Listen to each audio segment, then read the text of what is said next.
Hai, ketemu lagi sama Aat. Hari ini aku mau baca surat Al-Kafirun. Al-Kafirun artinya orang-orang kafir. Ada 6 ayat. Surat ke-109 diturunkan di kota Mekah. Yuk kita mulai.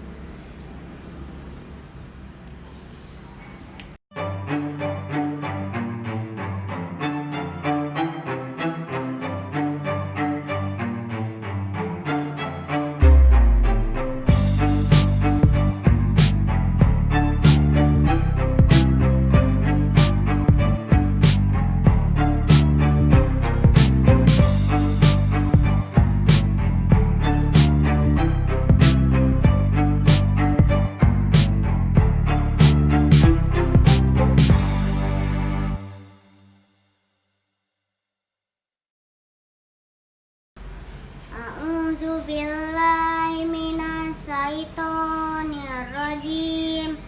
Bismillahirrahmanirrahim.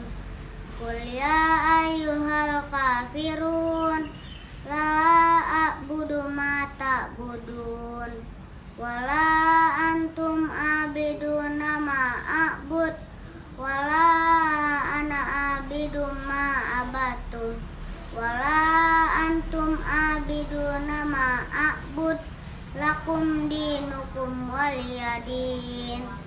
Sadaqallahul azim.